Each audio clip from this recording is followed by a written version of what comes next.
Naisip mo na ba kung ang universo ay may nais iparating sa'yo? Paano kung sa sandaling ito, ang lahat ng iyong hinihintay ay malapit ng maganap? Virgo, hindi lang ito basta araw, ito ang pagkakataon mo upang muling mag-ugnay sa mga puwersang matagal nang gumagabay sa'yo. Ito ang sandali na maaaring magbago ng lahat. Tinatawag ka ng universo pabalik, ngunit tanging kung handa kang yakapin ang lakas nito. Magtiwala ka na ang susunod na mangyayari ay hindi isang pagkakataon lamang, ito ang tadhana, at hinihintay kang maglakad patungo sa iyong tunay na layunin. Virgo, ikaw ang palaging naghahanap ng kaayusan, ang walang sawang nagtatrabaho upang itama ang mga bagay. Pero natanong mo na ba kung ang universo ay gumagabay sa iyo, tinuturo ka patungo sa isang bagay na mas dakila kaysa sa iyong inaasahan? Sa ngayon, may isang kosmikong pagbabago na nagaganap sa paligid mo, isang pagbabago na maaaring magbago ng takbo ng iyong buhay magpakailanman. Ang universo ay lumalapit sa iyo, nag-aalok ng pagkakataon upang magpagaling, muling mag-ugnay, at yakapin ang lakas na matagal nang nasa loob mo. Pero handa ka bang magtiwala rito? Ang sagot ay nasa iyong puso, kung bukas kang makinig, ipapakita sa iyo ng universo ang tamang landas. Ito ang iyong sandali upang muling mag-ugnay, upang isakatuparan ang iyong tunay na layunin, at upang pumasok sa tadhana na naghihintay sa iyo. Handa ka na bang yakapin ito? Ang paglalakbay ng Virgo patungo sa pagkilala sa sarili. Virgo, sa lahat ng iyong mga alaala, ikaw ang palaging nagsusumikap para sa kahusayan, laging naghahanap ng paraan upang mag-improve, ayusin, at gawing mas mabuti ang mga bagay. Ikaw ang tanda ng detalye, ang nakikita ang mga bagay na hindi nakikita ng iba. Ngunit sa paghahanap na ito ng perpeksyon, may isang tahimik na laban sa iyong kalooban, isang panloob na agos ng digmaan sa pagitan ng kabustuhang magkasya ang lahat ng bagay ng perpekto, at ang patuloy na pakiramdam na may kulang. Sa espiritualidad ng mga Filipino, madalas nating naniniwala na ang universo ay nakikipag-ugnayan sa atin sa pamamagitan ng mga banayad na senyales, sa pamamagitan ng bulong ng hangin, galaw ng mga ulap, at kahit sa katahimikan ng gabi. Ang mga senyales na ito ay madalas na hindi napapansin, ngunit ito ang paraan ng universo ng paggabay sa atin pabalik sa balanse. Para sa iyo, Virgo, ang unang hakbang sa paglalakbay na ito ay aminin na habang ang iyong paghahangad ng perpeksyon ay kahanga-hanga, hindi ito laging kailangan. Hindi hihiling ang universo ng perpeksyon, ang hinihiling nito ay ang pagiging bukas. Matagal mong dinala ang bigat ng mga inaasahan. Pero paano kung pakawalan mo muna ito kahit saglit? Paano kung hayaang mong maging maramdamin, magtiwala sa agos ng buhay? Sa tradisyong Filipino, sinasabi namin na kapag nagpapakawala ka ng isang bagay sa mundo, naway isang dasal, isang hiling, o isang pagninilay, kailangan mong pakawalan ito ng buo, magtiwala na ang universo ang bahala sa iba. Ang labis na paghawak sa iyong mga kabustuhan, plano, at pagnanais ng kontrol ay nagdudulot lamang ng pagtutol. At ang pagtutol ay siyang pumipigil sa iyo upang magkasundo sa iyong tunay na layunin. Virgo, ito ang iyong sandali ng pagninilay sa sarili.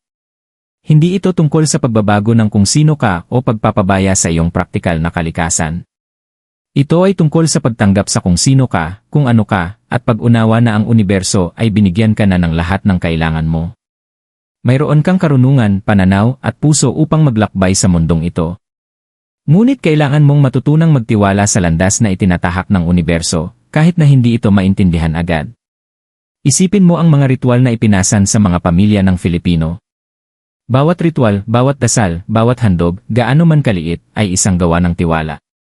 Nagpapailaw ka ng kandila hindi para baguhin ang hinaharap, kundi para anyayahan ang universo na magkaayon sa iyong puso. Binibigkas mo ang iyong mga hangarin hindi dahil kailangan mong kontrolin ang kalalabasan, kundi dahil magtiwala kang ang para sa iyo ay darating sa tamang oras. At kaya, Virgo, oras na upang bitawan ang pangangailangan ng kontrol at hayaan ang universo na gabayan ka.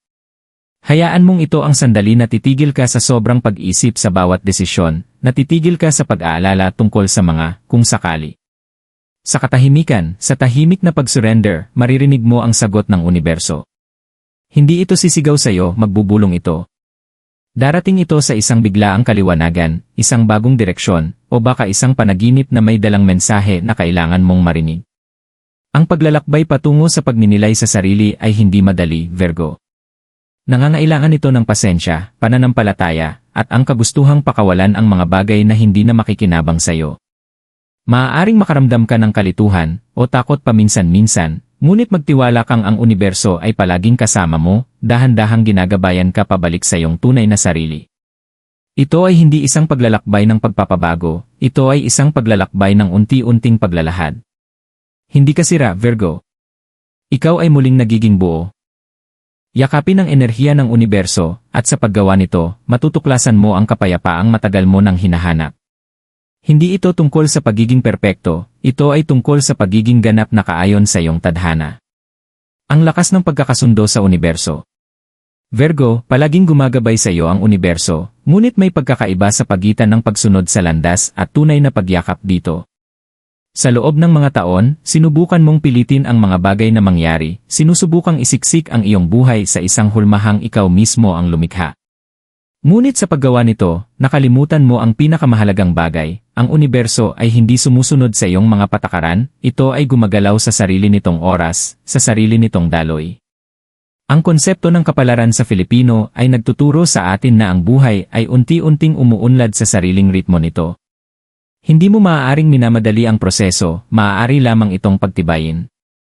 Katulad ng pag-agos at pag-urong ng alon, ang universo ay gumagalaw ayon sa sariling disenyo.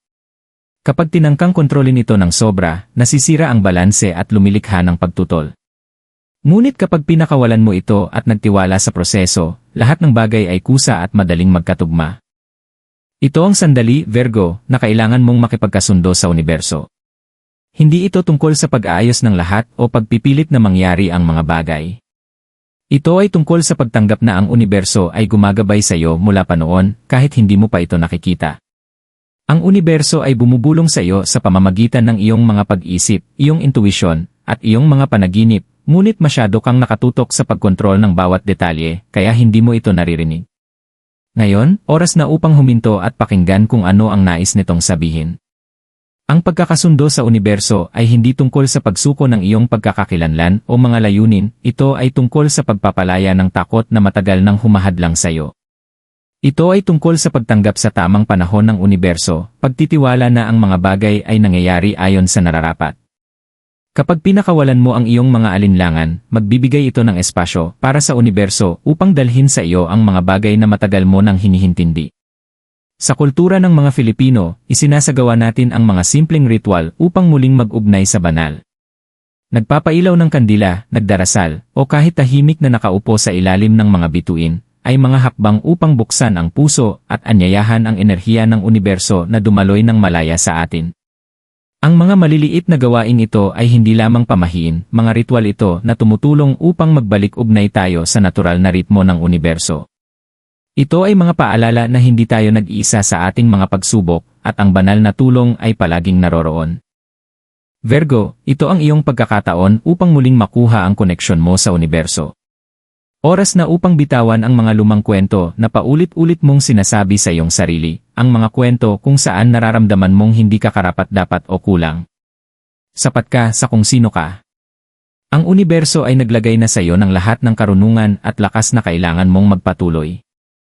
Ngunit kailangan mong tumigil sa paglaban sa agos at magtiwala na ang lahat ng kailangan mo ay nasa loob mo na.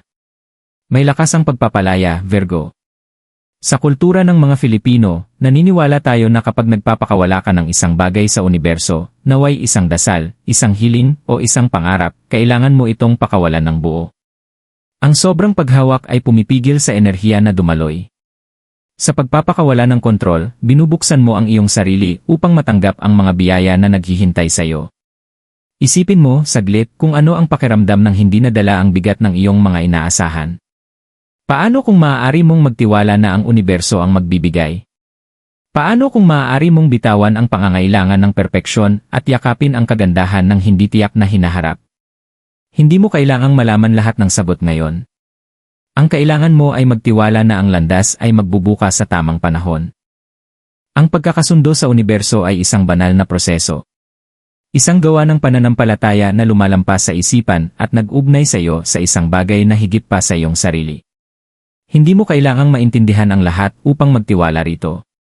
Kailangan mo lamang maniwala na ang universo ay may pinakamainam na interes para sa iyo. Sa pamamagitan ng pagkakasundo sa universo, binubuksan mo ang pintuan para sa pagpapagaling, mga bagong simula, at mga biyayang nakalaan para sa iyo. Ito ay hindi isang paglalakbay ng pag-aayos ng mga sirang bagay, ito ay isang paglalakbay pabalik sa iyong tunay na sarili, isang sarili na palaging kaayon ng banal. Ang universo ay naghihintay sa iyo upang yakapin ang katotohanan ito. Oras na upang magpakawala, magtiwala, at hayaan ang universo na gabayan ka pabalik sa iyong tahanan. Pagtupad ng iyong tadhana. Virgo, ngayon na nakipagkasundo ka na sa universo, oras na upang gamitin ang malakas na kapangyarihan ng manifestation. Palaging nakikipag-ugnayan ang universo sa atin, at ngayon ay panahon na upang pakinggan mo ng mabuti at itugma ang iyong mga intensyon sa kosmikong daloy. Ngunit ang manifestation ay hindi lamang tungkol sa paghingi ng iyong nais, ito ay tungkol sa paniniwala na ikaw ay karapat-dapat makamtan ito, at pagkakaroon ng pananampalataya na darating ito sa tamang oras. Sa espiritualidad ng mga Filipino, madalas nating sabihin na ang kapalaran ay parang ilog na nagdadala sa atin, kung handa man tayo o hindi. Ngunit, habang hindi natin kayang kontrolin ang agos ng ilog, maaari nating piliin kung paano natin ito sasamahan. Maaari tayong magdesisyon na maglapit sa ating tadhana, at maaari nating itugma ang ating mga aksyon sa enerhiya ng universo. Ang manifestation, sa ganitong kahulugan, ay hindi lang tungkol sa paghihintay, ito ay tungkol sa aktibong pakikilahok sa iyong sariling tadhana. Mayroon ka ng lahat ng kasangkapang kailangan mo, Virgo. Ang universo ay nagbigay na ng pundasyon. Ang iyong mga pag-isip, intensyon, at aksyon ngayon ay may kapangyarihang mag-ukit ng iyong hinaharap. Ang mga ritual ng mga Filipino ay madalas na binibigyang diin ang kapangyarihan ng mga salita at intensyon. Naniniwala kami na kapag binanggit natin ang ating mga hangarin ng malakas, mapadasal man o meditasyon, ipinapadala natin ang mensahe sa universo na tayo ay handa ng tumanggap. Isang gawa ng pananampalataya at paniniwala na magtiwala na ang universo ang bahala sa natitirang bahagi. Ngunit hindi lang ito tungkol sa mga salita, ito ay tungkol sa pagsasabuhay ng iyong mga intensyon sa lahat ng iyong ginagawa. Ang manifestation ay nangangailangan ng pagtutugma ng isipan, katawan, at kaluluwa. Kailangan mong itugma ang iyong mga pag-iisip sa mga nais mong maganap, ramdamin ito sa iyong puso, at gawin ang mga hakbang na kinakailangan upang ito'y maganap.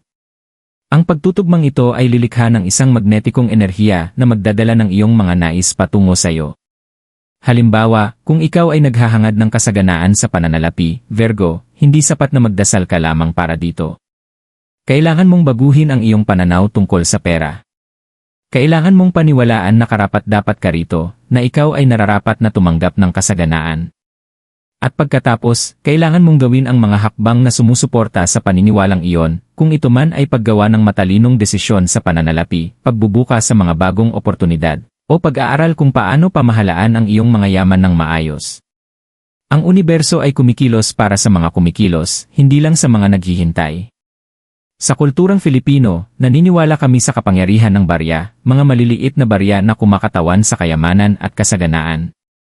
Isang ritual ang maglagay ng isang barya sa ilalim ng iyong unan bago matulog bilang simbolo ng pag-akit ng kasaganaan. Hindi ang barya mismo ang may kapangyarihan, kundi ang intensyon sa likod nito. Kapag pinokus mo ang iyong mga pag-isip sa kasaganaan, ang universo ay magbibigay sa paraang hindi mo inaasahan. Virgo, ang manifestation ay nangangailangan din ng pasensya. Matagal mong inilalaan ang oras upang magtrabaho para sa perpeksyon, at baka pakiramdam mo ay dapat mabilis mangyari ang mga bagay o sa isang partikular na paraan. Ngunit tandaan, ang universo ay may sariling oras. Sinasabi ng mga pamahiin ng Filipino na may mga bagay na dumarating lamang kapag ang oras ay tama. Hindi mo maaaring minamadali ang proseso. Katulad ng isang binhi na kailangang maghintay bago maging puno, ganun din ang iyong mga manifestations, kailangan nilang magtagal upang magbunga. Magtiwala sa tamang panahon at malaman na ang lahat ng bagay ay darating sa iyo sa tamang sandali. Ang kapangyarihan ng manifestation ay nasa iyong kakayahang itugma sa daloy ng universo. Kailangan mong magtiwala na ang universo ay may pinakamabuting layunin para sa iyo, at minsan, ang akala mong kailangan mo ay hindi talaga ang kailangan mo para sa iyong pag-unlad. Ang manifestation ay isang paglalakbay ng sariling kaalaman, ng pag-unawa na ang mga bagay na tunay mong nais at kailangan ay nasa loob mo na, at ang universo ay magbibigay nito kapag handa ka na. Virgo, habang ikaw ay nagsisimula na mag-manifest ng iyong mga nais, tandaan na ikaw ay kasangga ng universo. Isa itong pagtutulungan, ang iyong mga aksyon at intensyon, itinutugma sa enerhiya ng universo, ay magbibigay buhay sa iyong tadhana. Ngunit kailangan mong maniwala sa iyong sarili at sa proseso. Magtiwala na bawat hakbang na iyong tatahakin ay isang hakbang na malapit ka nang makamit ang buhay na matagal mo nang pinapangarap. Pakawalan ng mga alinlangan at takot na humahadlang sa iyong landas. Palaging gumagabay sa iyo ang universo. Ngayon, ikaw na ang oras upang itugma ang iyong sarili sa ritmo nito at mag-manifest ng hinaharap na nararapat para sa iyo. Alam mo na sa bawat intensyon na iyong itinakda, bawat hakbang na iyong tinahak, at bawat dasal na iyong iniaalay, ikaw ay lalapit na sa iyong pinakamataas na tadhana. Virgo, malayo na ang iyong narating sa paglalakbay ng sariling kaalaman, pagkakasundo, at manifestation. Palaging gumagabay sa iyo ang universo, ngunit ngayon ay tunay kang nakatugma sa daloy nito. Ito ang sandali kung saan ang lahat ng iyong hinahanap ay nagsisimulang magbukas, hindi dahil pinilit mo, kundi dahil nagtiwala ka sa proseso. Ang iyong mga aksyon, mga dasal, ang iyong pananampalataya, lahat ng ito ay nagdala sa iyo sa puntong ito. Tandaan mo, Virgo, ang buhay ay hindi tungkol sa pagiging perpekto, ito ay tungkol sa pagkakatugma. Hindi kailanman hiniling ng universo na maging perpekto ka, ang hinihingi lang nito ay maging tapat at magtiwala sa tamang oras. Habang nagpapatuloy ka, huwag mong hawakan ang mga takot o alinlangan mula sa nakaraan. Pakawalan ng pangangailangan ng kontrol at hayaan mong magdaloy ka sa ritmo ng buhay. Sa kultura ng Filipino, naniniwala kami na kapag nagtitiwala ka sa iyong paglalakbay, dadalhin ka ng universo sa tamang lugar sa tamang panahon. Ang iyong tadhana ay unti-unting nagbubukas, Virgo. Mayroon kang kapangyarihan upang i-manifest ang buhay na nararapat sa iyo, upang maglakad na kaayon ng iyong tunay na sarili. Panatilihin ang pananampalataya, magtiwala sa proseso, at malaman na bawat hakbang na iyong tatahakin ay naglalapit sa iyo sa iyong banal na layunin. Ang universo ay palaging kasama mo. At habang tinatahak mo ang iyong hinaharap, tandaan na hindi ka nag-iisa sa paglalakbay na ito.